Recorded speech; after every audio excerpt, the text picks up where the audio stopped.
that you guys are here nice and on time, because what I'm going to talk about today is how to convert data into dollars and help you become a customer magnet. So today, I want to pose a question. Of all the options that all of your customers have, what makes them come to you?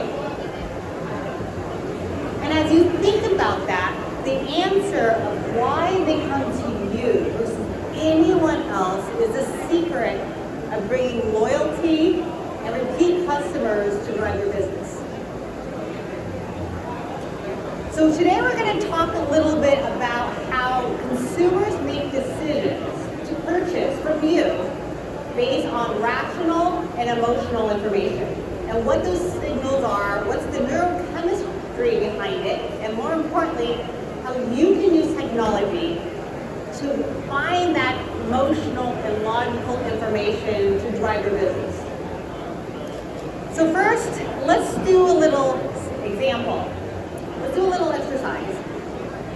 If you came into a store, you looked on the shelf, and you said, okay, there's sriracha. Sriracha is, not in every store, but it's popular enough, and you know there are going to be customers looking for something like that. Now imagine you go to the store and you see sriracha for $30.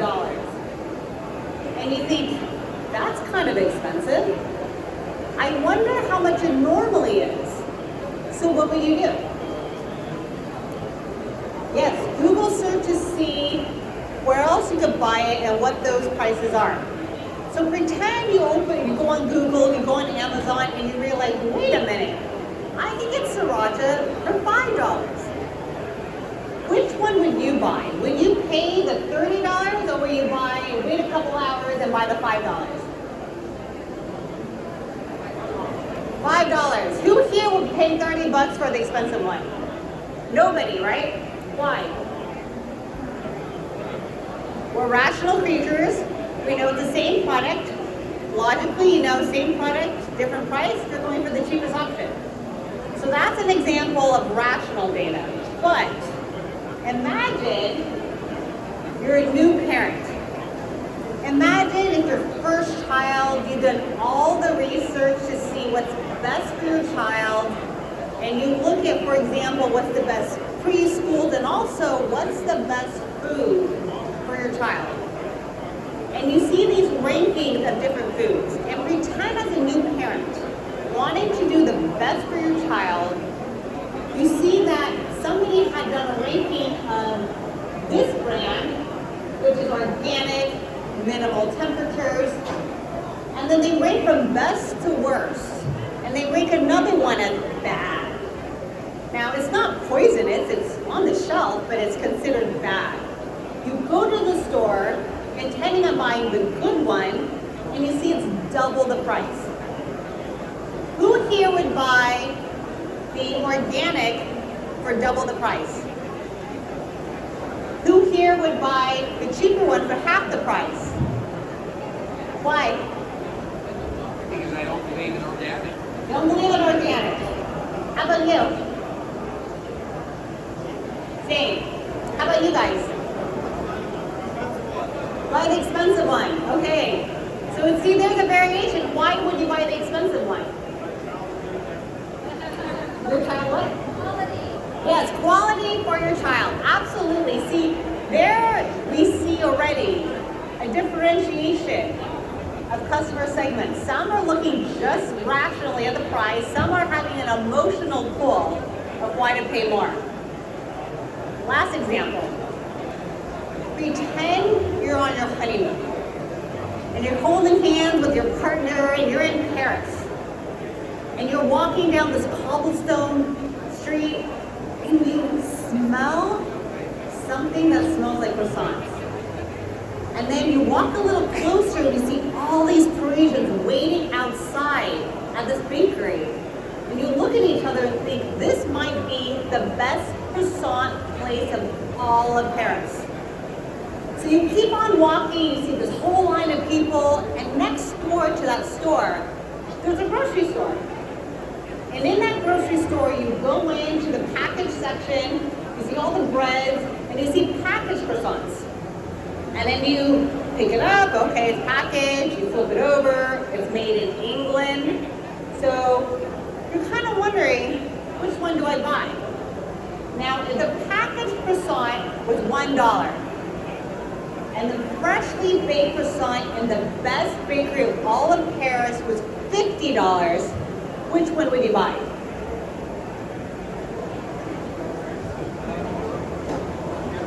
The package? The expensive one. This one, the $50 one.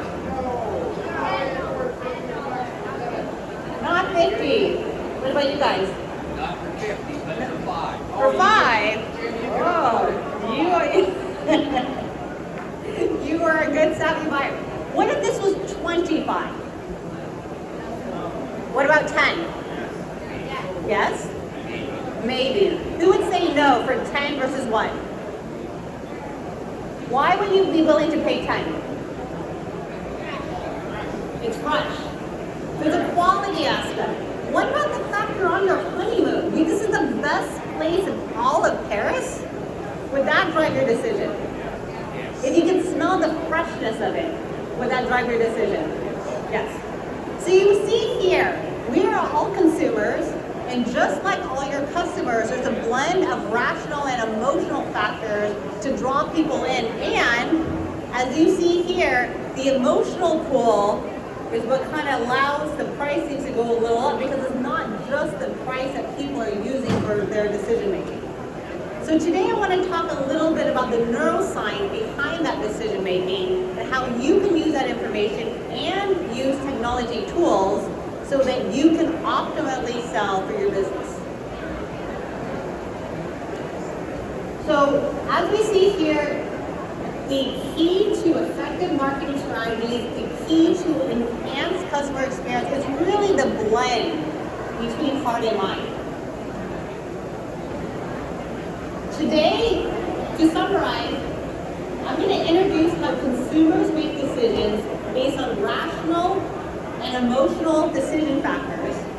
What you will leave with here today is the neuroscience insights of how people make decisions, and then also using technology to best understand your customers' needs. Now, I talk to companies like yours all the time, emphasize that you need to blend the both. My experience on one side of the spectrum, big data, rational numbers. I worked at Google where all we did was aggregate data of what people wanted, what the trends were, and said, hey, based on rational, logical information, based on the numbers, this is what this shows. On the other side of the spectrum, I worked in advertising. And the secret about advertising, it is all an emotional pull. You're promising by buying this, by having this experience, this is the emotion you will feel. And so today what I do is blend the two of the rational data and the emotional pull to get customers into your doors. So one of the secrets you might already know if you watch commercials is that for people to remember things, the best way to remember is through a story. So we're going to start with a story, and this is Jane. Jane is one of your shoppers. And we're going to talk about today how once upon a time, Jane faced a dilemma, where to buy her groceries. And she was torn between a chain store and a local market. Her neighbor raved about the local market's service and their local flair, including stories of locally sourced produce and passionate artisans. Now, neuroscience says people remember stories more than facts because narratives engage in multiple parts of the brain. And I'm talking language processing, sensory experiences, emotions, memory, and they all create a rich neural network, which is why on your shelves when you have kind of a story for your consumers, consumers will put stuff in their basket that are rich in storytelling. And so the local market won Jane over, not only with the products, with the unforgettable narratives. Now here's another way I explain to clients when they say, yeah, you know, that's emotional stuff, it's kind of blah, blah, I don't know if I want to use that. I ask them a question. Do you remember when we had to remember the multiplication table? 4 times 4 equals 16. 8 times 8 equals 64. How long did it take for you to memorize the multiplication table? Not long. You're the smart one there, huh? Well, how old were we when we learned the multiplication table? 6? 8, 6, 8. Now, who has ever seen a 6-year-old watch a movie? Or do you remember when we were 6 or 8 and watched a movie? Do you remember? And have you observed how well they remember the whole storyline? They remember the characters, they remember where they went, they remember what they wore, they remember all the different adventures. And sometimes a kid will remember the entire storyline watching it once. And that is 2 hours worth of content. So you can imagine, by having a story, it just sticks in your mind a lot better. And I bet you can remember some of the movies you saw at 6 or 8 years old. And how many years has it been? It just sticks in your brain. So the storytelling aspect of it is getting people to have an emotional pull and staying in there for the next time they need to go grocery shopping. So in the light of storytelling, let's walk through this journey of purchasing through the heart and mind in the lens of Jane. So let's pretend we're trying to figure out how she makes decisions to buy based on rational factors and emotional factors. What is going through her mind during that process, and how you can use technology to access that information so that you could blend the two for your customers. Let's pretend Jane walks into your store and she sees, what do you have in front? The sale items. She says, oh, that's a really good price. I'm going to take a look. I've never seen this type of cracker before. And she looks at it, it's locally sourced, it's organic, low sugar. And she thinks, oh, this is really good for my family. But I've never had these before. Let me search to see what the reviews are. Because it has no sugar, it's so healthy, it may not be that good. And she sees 5-star rating. So she says, okay, I'll take a chance, I'll put it in my basket. What's going through her mind right now are the rational factors like price, nutrition information, all these factors that will make Jane think that the rational information puts her brain in a rational point of view. So this is very similar to when you were looking at the sriracha. Hey, this is a good product, this is a good price, I'm going to look at the numbers, no emotions involved, this is what I'm going to buy. And that's one aspect. And that, as you know, for all of your stores, when you have a good sale, or when you have something that is nutritionally good, that does drive the sale. But that's not the only factor. Pretend, and when you think about what Jane is using, your customers are using to figure out what is a good deal, what is good for your family, they're using all sorts of things like shopping apps, etc. Separately, sometimes clients say, well, I don't want to be the low price leader. I don't want to drop my price because that cuts into my profit. What do I do to maximize the quantitative parts? How do I maximize the good price? So I don't know if you guys have done this yourself. Have you ever noticed a lot of grocery flyers? They have the number, here's the sale, here's the dollar amount you pay. Front and center. before you see the product. Did you know that if you have two sets of people and they see sale items, if you see the number first on a sale item and then the product, you perceive it as a better deal and you are more likely to buy than if you see the product and then the price. So actually what you want to do is, for example here, what's the first thing you see on this flyer? $1, right? $1. You think, okay, that's a good deal. And then you think, wow, I can get that for $1? That will get you so much more excited than if you see the product and say, oh, it's on sale. Oh, it's $1. So one of the tricks you can use based on neuroscience is if you're going to put something on sale anyway, put the dollar amount first, front and center, then the product. And that's how you maximize the point of having a sale. So that's the rational numbers part. But again, we want to also evoke Jane's emotional responses.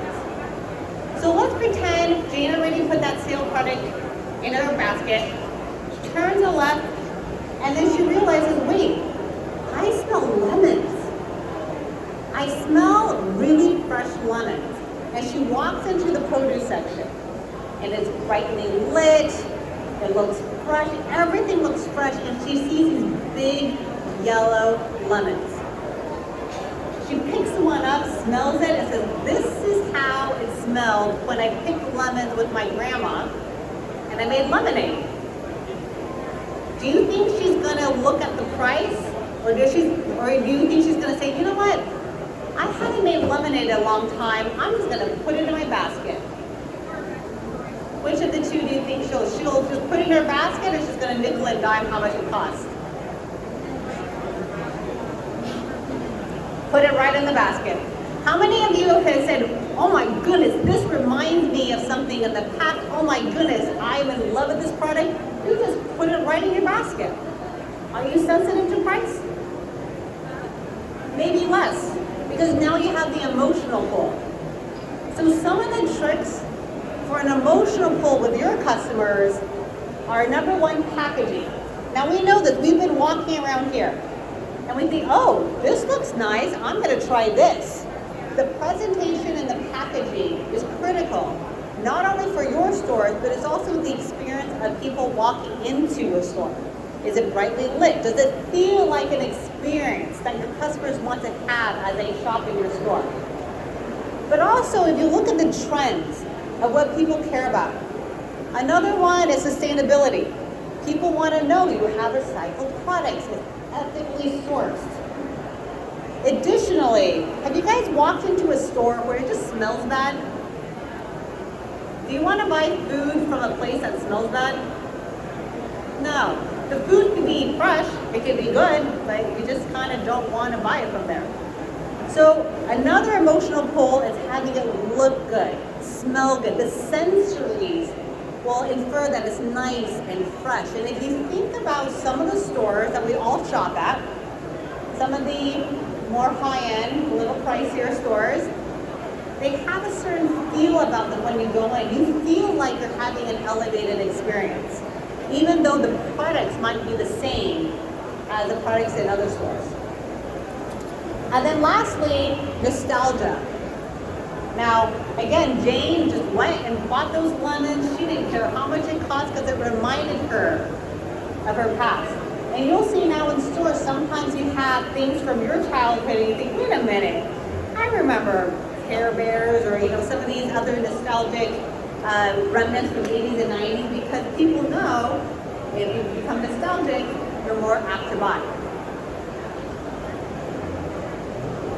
So now that we have talked about qualitative and quantitative data, how do you use that information to drive your business? So let's talk about some of the quantitative data-related signals for you to leverage information and understand your customers better. So who here uses analytic tools? I mean, for example, Google Analytics, etc. But who here uses tools to track behavior, track price sensitivity? How do you guys know what to charge for your goods? How do you guys decide what your price would be?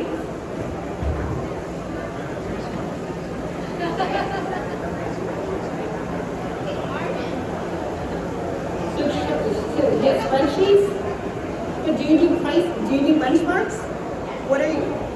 What your next door neighbors are selling for? Absolutely. You probably already know who your competitors are, and you want to see how your prices compare to others. So a lot of this is understanding what the price sensitivity is. Now, imagine if you're selling one thing for $1, your next door neighbor grocery store is selling it for $1, but actually your customers would be willing to pay $5 for it. But everyone sells it for $1, so they just buy it for $1. How do you know you can actually increase the price of $5? There are tools like analytics that will tell you not only the behavior, but the price sensitivity and how much people are willing to pay for certain products.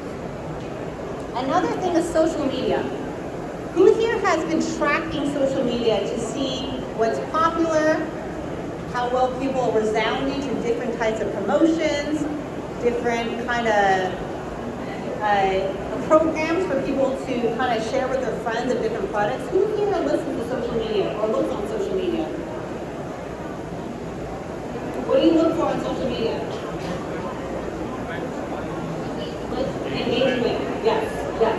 And what types of things are you finding that increases engagement? Stories. What kind of stories? About people. Yes. So there are listening tools for social media that show consumers sentiment about things, stories, effectiveness of promotions. Another way you can use technology is loyalty programs. Who here uses loyalty programs for your stores? Yes. And what have you found with the loyalty programs?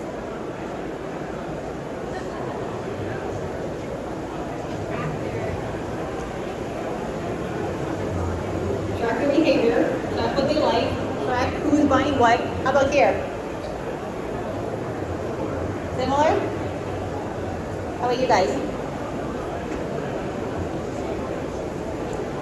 So if you look at the various ways you can use technology to look at quantitative information, there are all sorts of ways. A tip is also leveraging that information to figure out how to adjust the price based on what the demand and supply are, and also how flexible people are, how sensitive they are to price.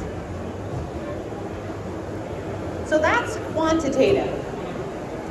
How do you figure out qualitative? So social media, you could also see the qualitative, the stories, the sentiments, the mentions. But one of the most underestimated ways that smaller businesses can really understand the emotional pull is talking to their customers. And in one way, of course, doing surveys, asking them, why they go to your store versus anyone else's store. But it's also what customers ask for. And it's a very simple way. So I'll give an example. I was at the grocery store, and there was a sale on kombucha. And I love kombucha, and sometimes it's a little pricey.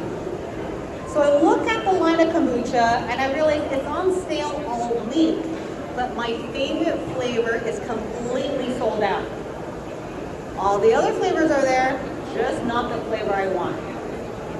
So what I did was, I found a brochure with the apron and the name tag, and I said, hey, do you have this flavor of kombucha in your back? Because this is my favorite flavor, and you only have sale for a week, and I'm really hoping to catch the sale price. He goes back to the back room, comes back out, and says, you know what, we don't have any in the back room, but I went ahead and ordered it just for you. Come back in 2 days, this whole line of your favorite flavor is going to be all filled, and you can buy as many as you want. As a customer, how do you think that made me feel towards that grocery store? Good? Value, absolutely. How loyal do you think I'll be going to that grocery store versus their competitors? I'll be coming back to that store. Here's the secret. If you are a grocer and you see one flavor being sold out, what would you do? Order more. The guy was going to order more anyway.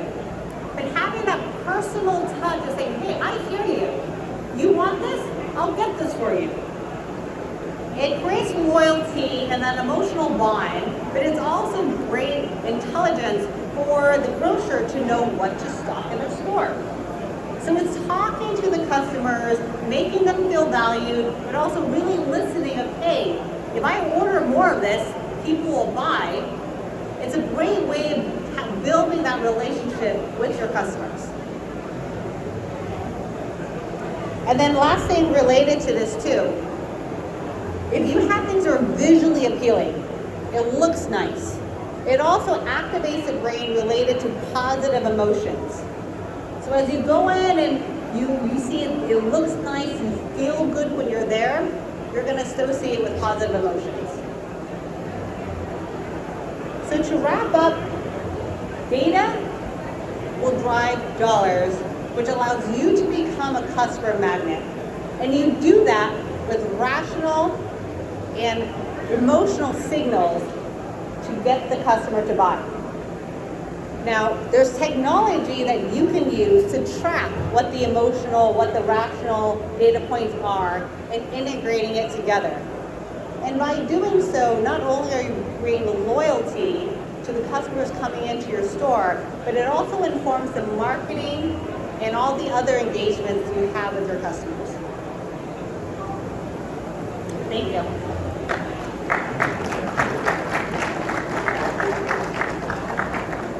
I'll give a couple minutes for questions. I think we're about time. Does anyone have any questions? I know sometimes people are shy when there's